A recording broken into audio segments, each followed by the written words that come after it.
Nous avons tous des idées de projets révolutionnaires. Cependant, 80% des projets ne sont jamais réalisés, 10% sont abandonnés et seulement 10% ont réussi à être implémentés. Dans cette vidéo, je vais te montrer les 5 raisons qui causent l'échec des projets et à la fin de cette vidéo, tu feras partie des 10% qui ont réussi leur projet.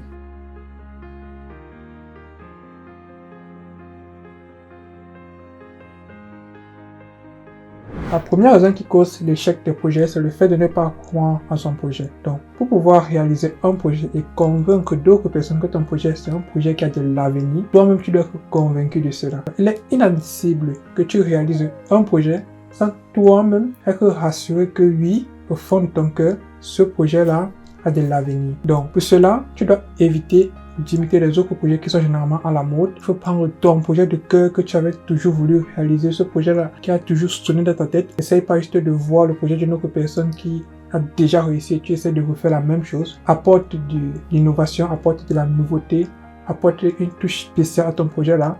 C'est ça qui fera de ton projet un projet unique et c'est ça qui t'amènera aussi à croire ton projet. Et n'oublie pas que lorsque toi-même tu amènes un projet à voir le jour, ce projet devient à la mode et les autres essaieront aussi d'imiter ton projet, mais c'est toi qui seras l'initiateur de cette idée-là. Le deuxième problème qui cause l'échec de projet, c'est le fait de ne pas connaître sa cible. Donc, il est important de connaître qui est-ce qu'on tag dans nos projets. Par exemple, ta cible est une cible entre 15 à 25 ans, donc c'est la jeunesse. Tu dois être régulièrement sur les réseaux sociaux comme Facebook, TikTok, Instagram ou alors YouTube aussi. Si ta cible est une cible qui est âgée de moins de 30 ans, donc disons entre 20 à 30 ans, tu dois être régulièrement aussi sur les réseaux sociaux, mais plus sur les réseaux comme WhatsApp ou YouTube. Donc, si ta cible est par contre une cible qui est un peu âgée, disons au-delà de 30 ans, alors tu dois encore te ramener aux anciens systèmes des courriers électroniques et tout ça. Donc, tu dois vraiment te concentrer sur qui est ta cible. Est-ce que ta cible sont des étudiants? Est-ce que ta cible sont des travailleurs? Aussi, en fixant tes prix sur tes produits, tu devras savoir, ok, est-ce que ma cible a la possibilité de s'offrir mes produits? Ça, ce sont des critères qu'il faut tenir en compte lorsqu'on veut réaliser un projet. C'est ça qui amène souvent l'échec des projets, car il peut arriver qu'on augmente des prix très hauts par rapport à ce que la cible peut s'offrir. Ce n'est pas parce que le projet n'est pas bon. Le projet est bon, mais ce n'est pas pour la bonne cible. Du coup, ces personnes ne peuvent pas acheter notre projet. Et nous, on ne peut pas vendre nos produits. Du coup, on pense que notre projet n'est pas un bon projet. Pourtant, c'était la cible qui n'était pas une très bonne cible. Donc, il est très important de se concentrer sur quelle cible on veut se focaliser. La troisième cause de l'échec des projets, c'est qu'il y a un autre moteur à ce projet-là. Si tu as initié un projet, alors le moteur principal de ce projet doit être toi. Donc, n'essaye pas de compter sur une autre personne pour t'encourager à réaliser ce projet-là. Ça arrive généralement dans des projets de technologie où on a envie de réaliser une application ou bien un site web qui résout un problème précis. Cependant, on déverse toute notre confiance, toute notre attention sur le développeur. Pourtant, ce n'est pas lui qui est le modèle de ce projet-là. Il est juste payé pour réaliser le projet. C'est à nous de l'encourager à faire ce projet-là comme nous on le veut, comme nous on le souhaite. Tu n'es pas obligé d'être un développeur pour réaliser une application. Tu peux recruter un développeur, oui.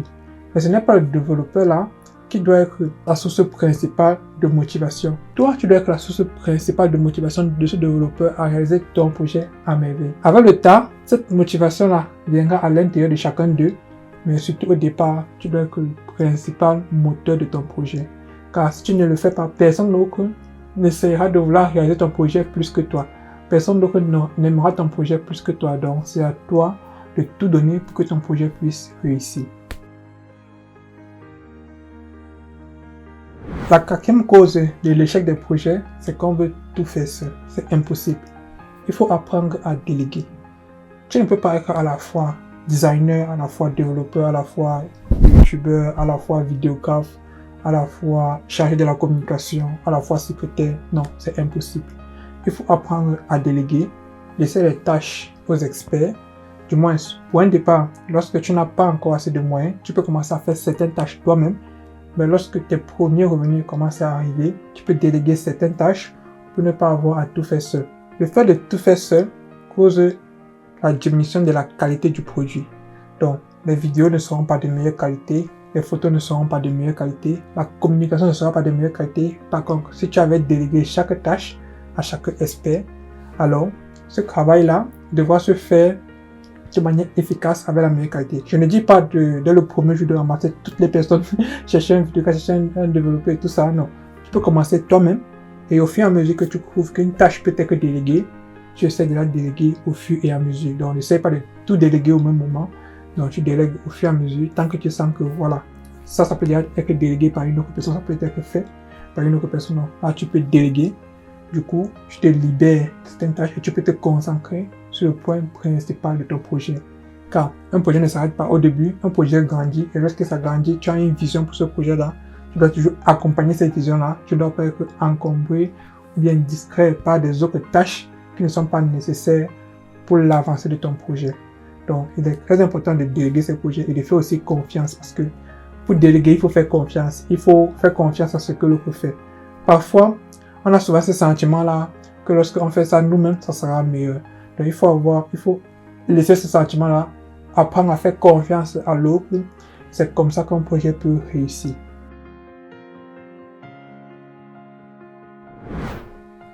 La dernière cause de l'échec des projets, c'est le manque de discipline. Il est très important de pouvoir avoir une discipline stable lorsqu'on réalise un projet. Il est inadmissible que tu travailles déjà 8 heures en entreprise ou bien tu es déjà occupé 8 heures de temps par tes études et les 2 à 4 qui te restent pour ton projet, tu ne les utilises pas au maximum. Il faut être vraiment discipliné lorsqu'on réalise des projets avec des meetings réguliers, des rapports, des tableaux de tâches, on les appelle généralement des Kanban boards. Cela permet d'avoir une traçabilité de tout ce qu'on fait. Ça permet aussi à chaque membre de savoir qui fait quoi. Et on a souvent ce problème-là lorsqu'on travaille en famille. Donc, j'ai déjà eu moi-même ce problème-là. Tu as tes amis, vous faites confiance et tout, vous écrivez par WhatsApp. Mais ça ne passe pas comme ça. Il faut qu'il y ait vraiment une discipline d'entreprise pour réaliser un projet. Et cette discipline doit être même plus importante au départ. Parce que c'est le départ qui est déterminant pour la réussite d'un projet. Donc, on se fait des meetings chaque jour ou bien 3 fois par semaine minimum. On dit qui fait quoi. Et chaque personne doit documenter ce qu'il a fait, de se donner un rapport au coordonnateur. Le coordonnateur là qui doit enregistrer ces rapports et doit faire un résumé de tous les travaux de chaque personne. Du coup, comme ça, on peut facilement savoir qu'est-ce qui nous manque à faire, quelles sont nos prochaines étapes, où on va. Donc, c'est très important de connaître où on va. Et pour cela, il faut découper nos travaux en petites tâches. Et ces petites tâches doivent être réalisées avec une discipline très importante. Donc, mise vraiment sur ta discipline lorsque tu réalises un projet, car ça, c'est la base même de la réussite d'un projet. Voilà un peu les causes de l'échec du projet. J'espère que ça pourra t'aider à réaliser ton projet à la perfection, car moi, ce sont des problèmes que j'ai eu à rencontrer, j'ai eu à lire sur des livres et tout, donc j'essaie de les partager avec toi. Si tu as aimé, alors n'oublie pas de laisser un pouce bleu, de t'abonner, d'activer la cloche de notification pour toujours être notifié lorsqu'il y a une nouvelle vidéo de cette chaîne. Porte-toi bien. Bye bye.